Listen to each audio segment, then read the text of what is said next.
Nós estamos falando esse mês sobre o discipulado e sua importância para o nosso desenvolvimento e cura. Então, discipulado e sua importância para nosso desenvolvimento e cura. É um assunto desafiador, muito importante para a igreja. É um assunto que não é novo, mas que se renova constantemente devido ao nosso entendimento acerca desse assunto. Eu tenho estudado já há um bom tempo sobre discipulado, porque eu entendia que a gente precisava entender muito mais sobre discipulado. E cada dia que passa, vamos tendo novas revelações e descobertas acerca do assunto. E meditando ontem sobre o que eu queria estar falando com vocês, eu escrevi muitas coisas aqui, mas antes de eu falar desse assunto que eu escrevi, desse tema, me ocorreu uma lembrança muito interessante. E eu queria ler com vocês o texto de 1 Coríntios, capítulo 13. 1 Coríntios 13 fala sobre o que, amados? Sobre o amor. Então, todos nós temos plena consciência que esse texto fala do amor. Que tipo de amor que esse texto está falando? É um amor natural? Eros? Filéus? Está falando do amor ágape, ou HP. Na verdade, ele fala do amor de Deus. Eu sei que Paulo começa dizendo, né, que ainda que ele falasse a língua dos anjos, né, a língua dos homens, tivesse tudo bem, desse tudo que tivesse, né, de nada disso valeria a pena, não é isso? Ele também diz que o amor é o quê? Paciente, tudo espera, tudo suporta, não é isso? E ele discute um pouco sobre o amor. Mas o ponto que eu quero me deter com vocês é o versículo 11. É o versículo 11. Eu vou ler na minha tradução, que diz versículo 11, e eu gostaria da máxima atenção de vocês, tá bom? Vamos contemplar esse texto. Então, 1 Coríntios, capítulo 13, verso 11. Diz assim na minha tradução: Quando eu era menino, falava como menino, entendia como menino, pensava como menino. Mas quando eu me tornei homem, eu coloquei de lado as coisas de menino. Vou repetir o texto. Quando eu era menino, falava como menino, entendia como menino, pensava como menino. Mas quando eu me tornei homem, eu coloquei de lado as coisas de menino. Repita comigo. Falava, entendia e pensava. Esse texto é muito pertinente para aquilo que eu tenho para conversar com vocês aqui hoje, porque eu estava orando, estava num momento de oração, esse texto saltou no meu coração e eu tive uma conversa muito precisa com meu pai acerca desse tema. Ele estava mostrando algumas coisas que eu precisava enxergar, fruto de umas conversas que nós vemos tendo aí durante essa semana. E esse é um dos pontos que atrapalha o discipulado.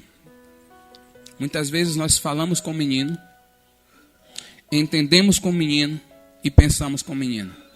E menino não pode ser discipulado. Não tem como menino ser discipulado. Quando a palavra está falando menino aqui, não está falando de criança. Está falando de imaturidade. Então, pessoas imaturas não conseguem ouvir.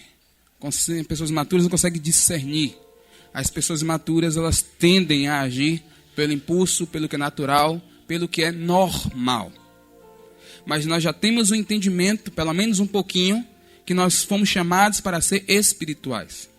O próprio Paulo, no texto também de Coríntios, no mesmo capítulo qual nós estamos aqui, só que lá no capítulo 2, ele vai falar que os homens naturais não conseguem compreender as coisas de Deus. Está falando de homens que são imaturos, que não têm visão, que não conseguem enxergar. Mas os espirituais, eles discernem bem todas as coisas. Esses homens espirituais são aqueles que amadureceram e conseguem compreender o que Deus tem para a vida deles. Então, se nós continuarmos sendo meninos, vamos ter que lembrar do texto de Hebreus. Não podemos comer alimento sólido. Vamos ter que continuar tomando o quê? Leite. Porque o alimento sólido são para os maduros ou para aqueles que cresceram em Cristo Jesus. Então, no discipulado, porque o discipulado não se faz com criança? Porque no momento que você fecha o rosto e dá uma palavra mais dura, a criança fecha o rosto e não quer mais brincar. Já deu para mim. Não quero mais. Criança é assim. Ela pode até voltar depois por não guardar mágoa. Mas toda vez que você fizer isso, ela vai... Você entende? Vai ter birra. Mas o homem, ele vai parar, vai sentir o baque. Não posso dizer nada agora não, mas eu tenho que analisar isso. E ele vai buscar, não se justificar. É buscar entender o que precisa ser colocado para que aquilo não volte a acontecer. Então, a importância realmente de, usando essa tradução de Du aí, acabar com essas coisas de menino. Né? É interessante, amados, que... Como é que você acaba com as coisas de menino? Como é que você acaba? A partir de hoje, virei homem.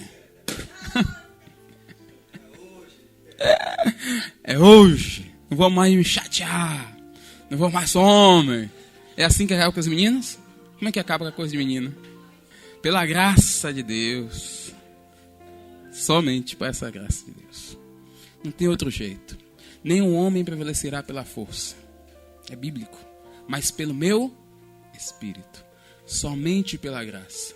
Quando nós entendemos que somos incapazes, deixamos de resistir para onde está nos levando, aí crescemos. Lembra que a palavra do Senhor dita a Paulo, minha graça, pois o meu poder, pois aquilo que eu posso capacitar você, pois aquilo que eu posso transformar você, se aperfeiçoa onde? Na fraqueza, ou seja, quando você abriu mão da sua sabedoria, quando você abriu mão do seu entendimento, quando você abriu mão da sua força, a graça opera. E aí você fala, Senhor, sem ti eu sou incapaz de fazer qualquer coisa. Opera em mim e através de mim. Aí ele manifesta a glória dele. Porque aí você vai falar, como é que você conseguiu isso? Só pela graça. Não vai ter eu fiz, eu consegui. E aí é a manifestação do poder de Deus. Se não se esvaziar, amados, não tem como. Dá para entender isso? Então só conseguiremos nos tornar homens pela graça. Só conseguiremos amadurecer pela graça. Às vezes vamos apanhar muito para entender isso. Mas somente por graça.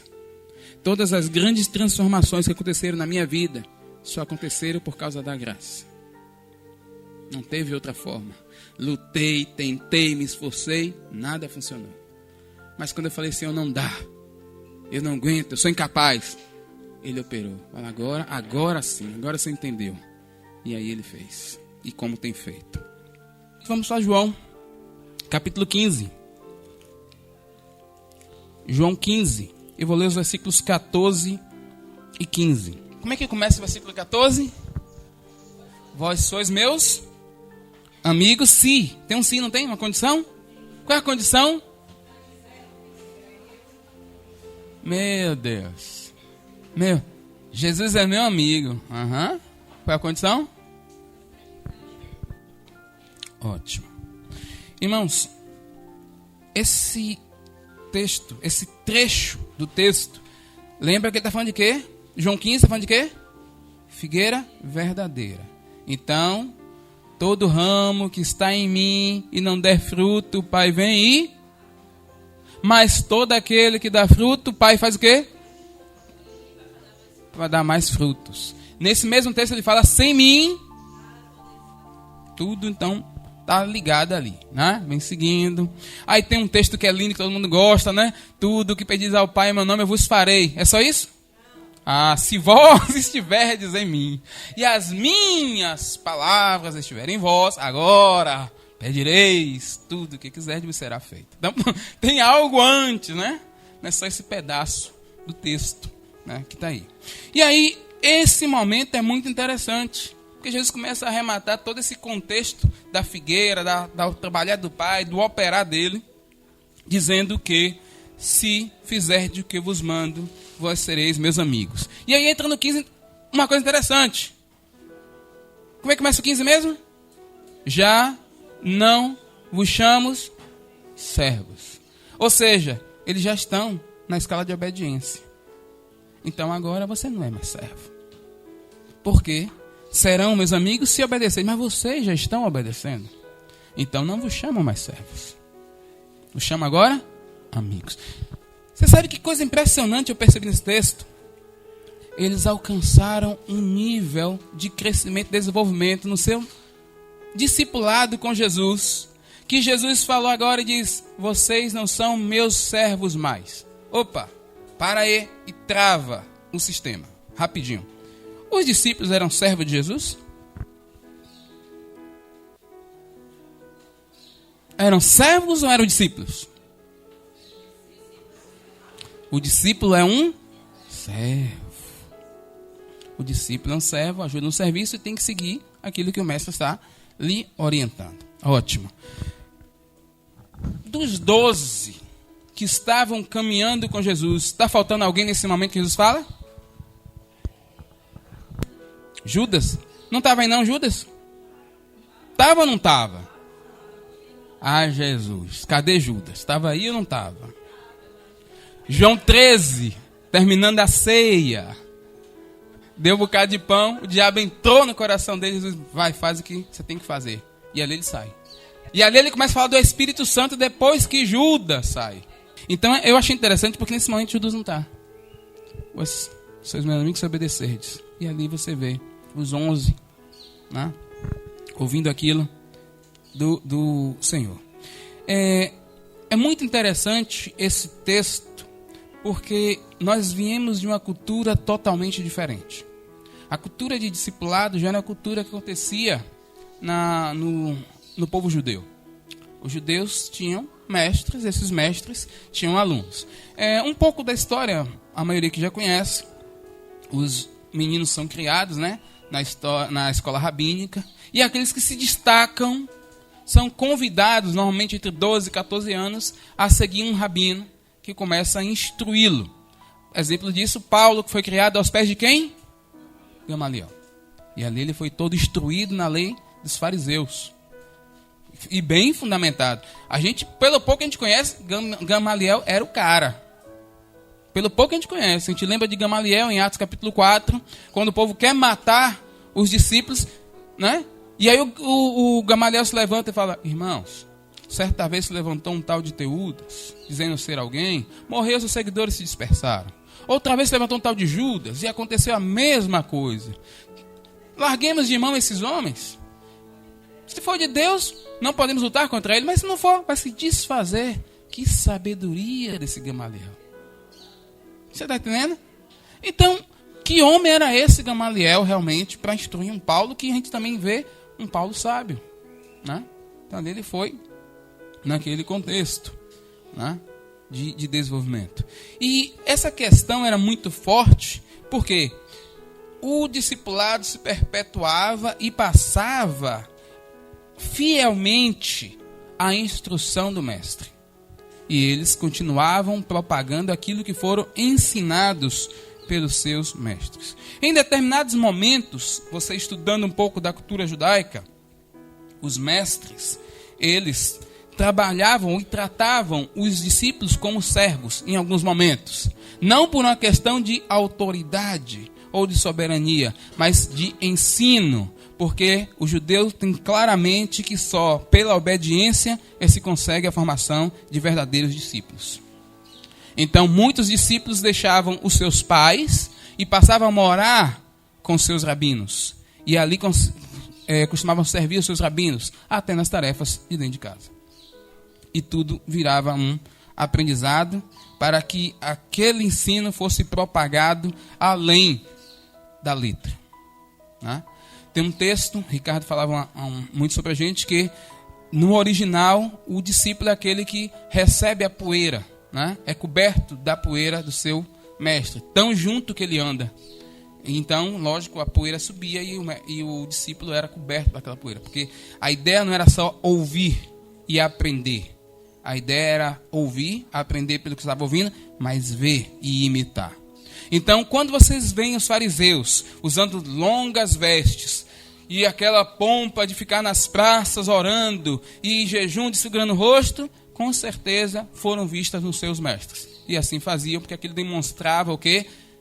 Santidade. Envolvimento com Deus. E eles imitavam seus mestres, né? Tanto nas coisas boas quanto nas coisas ruins. Então eles eram muito fiéis àquele tipo de orientação. Para nós, infelizmente, a nossa cultura não entende claramente a questão do discipulado. Por que não? Porque nós tivemos como base duas culturas complicadas. Uma foi a cultura grega e a outra foi a cultura romana. A cultura grega, ela era obcecada pelo conhecimento. Quanto mais o saber, melhor. E nesse contexto, eles começaram e tinham discípulos também. E os discípulos seguiam seus mestres para entender, compreender e depois formar o seu próprio entendimento. Então a gente já começa a ver uma diferença da cultura judaica para a cultura grega. Os judeus imitavam seus mestres e perpetuavam seus mestres sem colocar nem pôr novidade alguma.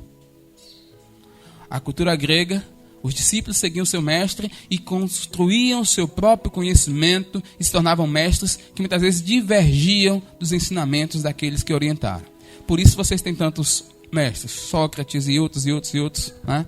Que vocês vão ver, porque cada um veio de um. Quando você começa a estudar, Sócrates foi discípulo de não sei quem, mas ele desenvolveu uma teoria dele. Então na cultura hebraica não tem isso. A cultura hebraica essa é a linha, e a linha não pode ser rompida nem alterada. Diferente da cultura grega, da qual fazemos parte também. A outra cultura, que é a cultura romana, os romanos eram obcecados pelo poder. Quanto mais status você tinha e mais escravos você tinha, você era bem visto. Então a relação que existia no governo romano, na civilização romana, era uma relação de senhorio-escravo. E mesmo se um escravo se tornasse senhor, ele sempre seria um ex-escravo. E muitas vezes era discriminado por isso, mesmo com o dinheiro. O que o dinheiro fazia, dava poder. Então ele poderia subornar, ele podia obrigar, poderia fazer as grandes festas, mas a visão social que se tinha dele era um ex-escravo.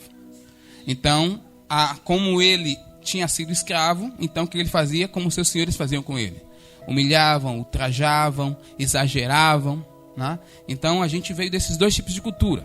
Então quando a gente vê esses dois contextos relacionados à nossa vida de hoje, o discipulado toma um contexto meio complicado. Porque se a gente não voltar às raízes, a gente vai começar a fazer o discipulado como muitos já fizeram e alguns ainda fazem. Ele vai virar um discipulado apostílico, fundamentado em conhecimentos.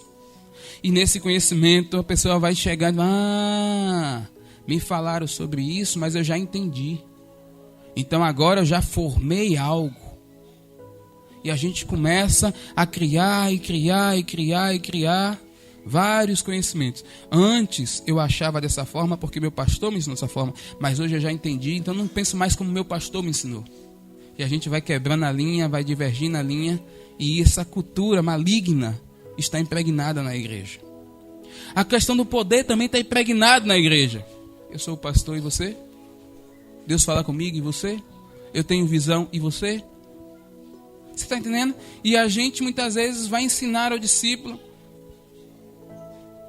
Você está entendendo? Não tem relação de poderio. Tem relação de sujeição, sim, mas relação de humildade.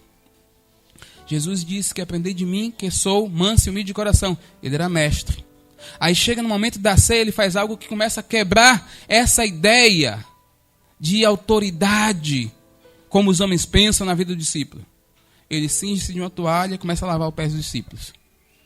Alguns não entendem, Pedro, né? Tem a manifestação dele que a gente já conhece.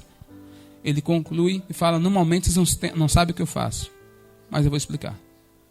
Quando ele termina, ele fala, vocês dizem que eu sou mestre, Senhor, e dizem certo. Eu realmente sou mestre e sou Senhor.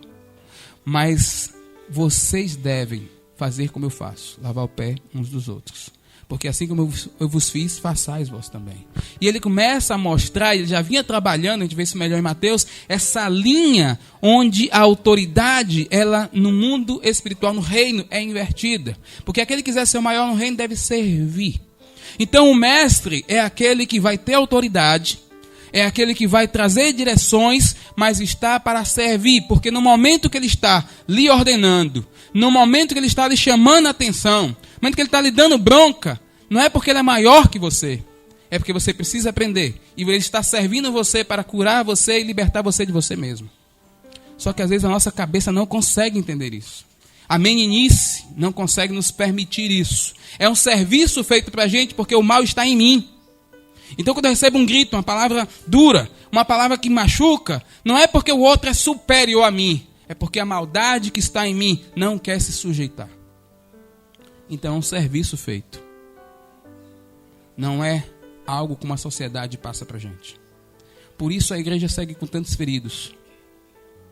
Homens que não se deixam ser trabalhados, mulheres que não se deixam ser trabalhadas, porque acham que foram ofendidos. Se a gente partir da linha que nada somos, não seremos ofendidos. Se a gente partir da linha que precisamos ser curados, nada nos fará parar.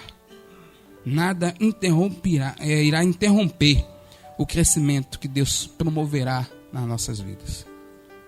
Esse é o caminho que o Senhor propôs para a gente. Não é à toa que Paulo diz isso com muita clareza em vários momentos.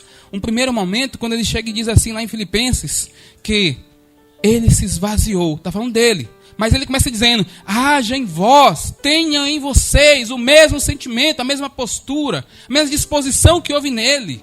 Que ainda sendo Deus, não teve por usurpação ser igual a Deus. Você não estava preocupado em mostrar a ninguém que ele era Deus. Ele se esvaziou. E assumiu primeiro a forma de homem. E ainda como homem se esvaziou, tornando-se servo. Essa é a postura que Paulo relata e desperta para que todos nós tenhamos. No outro momento, aos Coríntios, Paulo diz assim,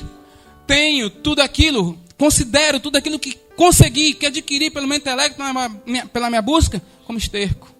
Pela sublimidade do conhecimento de Cristo. Ou seja, toda a glória que há em Cristo, toda a grandeza que há nele, tudo que eu adquiri é um nada. Você começa a entender? É isso que precisa haver em mim e em você. E às vezes a gente se coloca como teólogos, como conhecedores da Bíblia. Irmãos, quanto mais fazemos isso, mais prejudicados somos. Porque quem deixa de crescer somos nós. Vamos ser homens teologicamente corretos, homens com vasto conhecimento, mas fracos diante do Senhor, sem vida, sem luz, sem graça. A graça vem quando nos esvaziamos. A graça vem quando Ele nos enche. E para que Ele nos encha, precisamos deixar de lutar. Deixar de reagir. Nossa carne não quer. Nossa natureza não quer. Mas quando assim fazemos, crescemos. Desenvolvemos. Quantas reservas, quantas ressalvas, o que vão achar, o que vão pensar de mim, o que vão dizer, vão rir de mim, vão querer me humilhar, e daí? O que é que você quer? O que é que você quer? Que a sua imagem continue sendo aquela imagem de bom samaritano, a imagem de homem que tem buscado a Deus. Você quer a verdade do que Deus trabalhe em você e te conheça. O que é melhor? Ser aclamado pelos homens ou ser aclamado por Deus? O que é que você quer? O que é que nós queremos? Glória de homens, que é passageira? Ou a glória de Deus? Vocês lembram de um determinado período que eu trouxe aqui uma música para vocês? Acho que uns 2, 3 domingos, não lembro exatamente. Alguém lembra da música? Zé Ninguém? E aquela música mexeu muito comigo porque é justamente aquilo. Um refrão da música diz, pequeno diante dos homens, mas grande diante de Deus. Ninguém sabia que era Zé Ninguém, mas era um cara correto, que tinha uma família abençoada pelo trabalho que ele fazia, a fidelidade dele que ele fazia com o Senhor. Ninguém na igreja sabia, morreu, poucos irmãos foram. E é o Patrick, eu esqueci agora o sobrenome dele, que é um missionário da Batista, que eu tive a oportunidade de conhecer, mora em Curitiba ele. E ele escreveu esse livro, ele, na verdade, compôs essa música.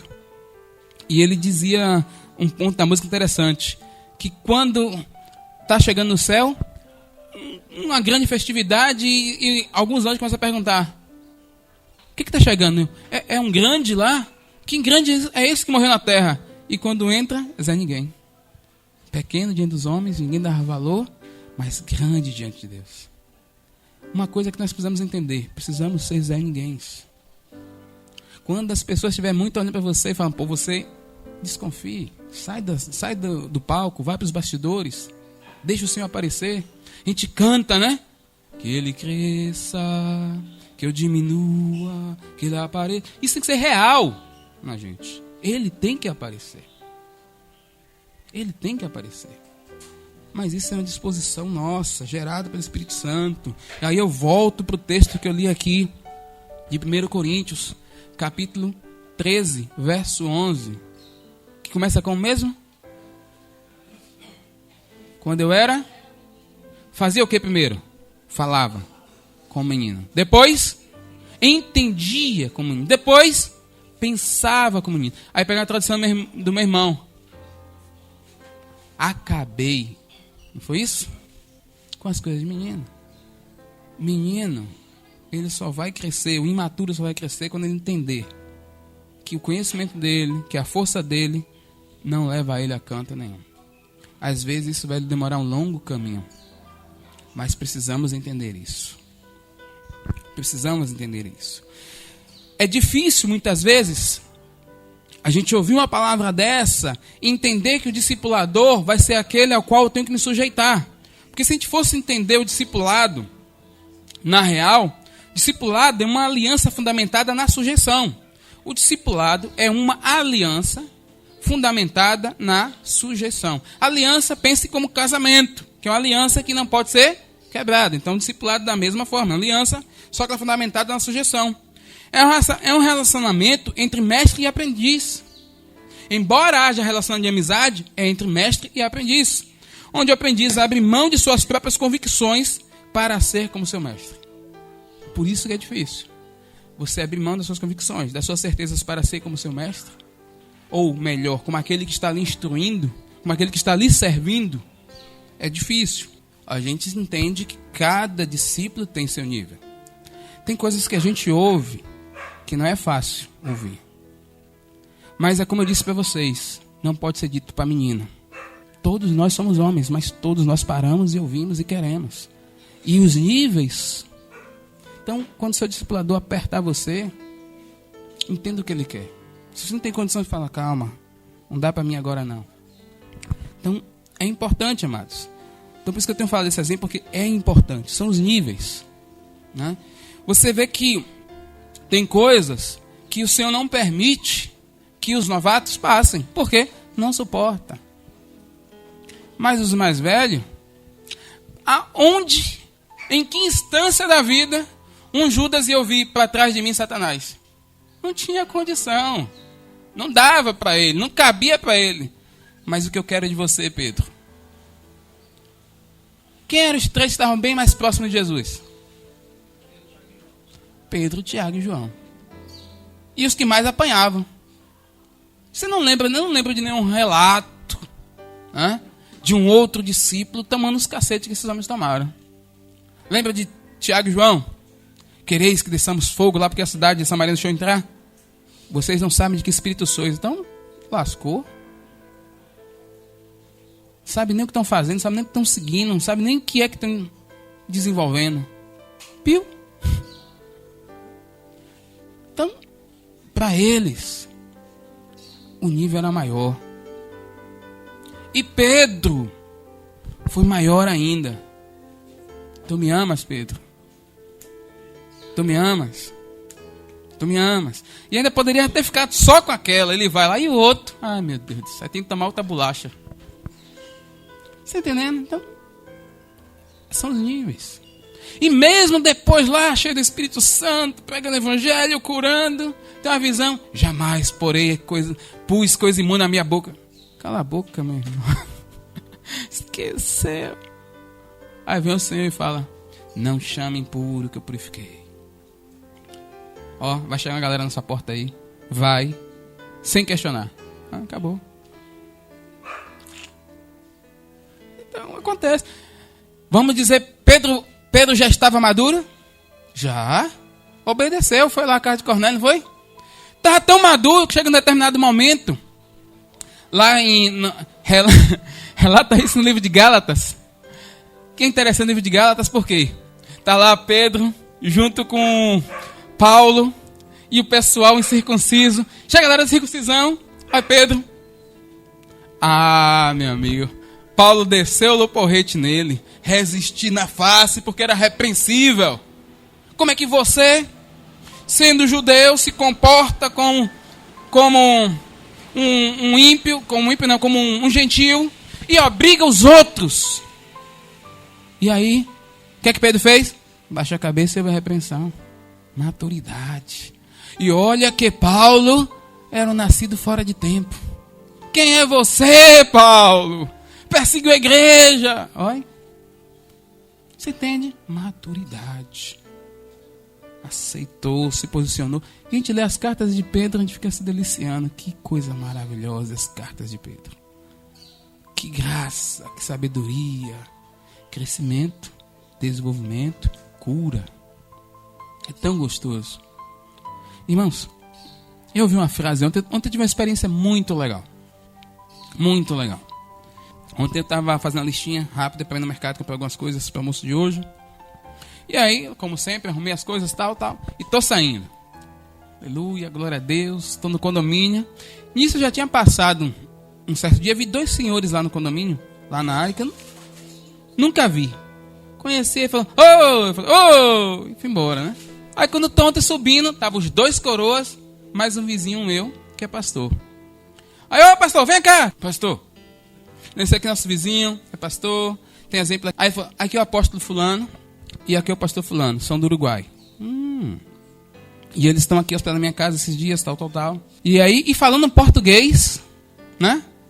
Aí um dos pastores falou, aí o pastor, meu amigo assim, falou: eles são do país Uruguai, não é do bairro Uruguai. Aí os 2 deram risada, é porque o pessoal vê a gente falando tão bem o português, que acha. Aí eles começaram os 2 a falar em espanhol. Entendi, não se preocupe não, tá tudo entendido. E a gente começou a conversar, ele perguntou: que ministério você é? Eu falei: nós temos um nome. Comecei a explicar um pouco nesse trabalho. Quando eu falei a palavra discipulado, eles pularam de alegria. Falou: que coisa boa, pastor. Nós temos trabalhado. Aí começou a falar do trabalho deles lá no Uruguai. A congregação, como tem crescido. Mas, gente, foi uma presença tão gostosa de Deus. A gente passou acho que uns 10, 15 minutos, mas uma coisa tão gostosa. E uma palavra que ele falou que para mim, de tudo que nós conversamos, foi o que mais valeu a pena, quando ele disse assim: nós precisamos ter o DNA de Deus. Aí fala: opa, fechou. E é justamente quando ele diz: o discipulado vai gerar isso, esse DNA na vida das pessoas. Porque estando em você, e você passando isso, você gera isso. E é o que ele tem falado, né? Que é justamente essa coisa do acompanhamento, do sentar, do observar. E foi muito bom, proveitoso. E eu falei com ele: estou feliz por saber que o Senhor está trabalhando na sua igreja, independente de qualquer parte desta terra, né? Deus continua abençoando você. Então, foi uma forma de graça que eu saí ali saltitante. Eu falei: Jesus, que coisa interessante, né? A gente vai fazer determinadas coisas e o Senhor entra. Tudo bem, você vai comprar suas coisas, mas agora vem aqui, tem um refrigériozinho. Coisa boa, né? Mas é isso. Então, irmãos, só para relembrar o que eu falei hoje, de várias coisas que tem que estar na sua mente. Discipulado é uma relação de sujeição. É uma relação onde alguém vai ensinar ao outro, um mestre vai ensinar ao outro.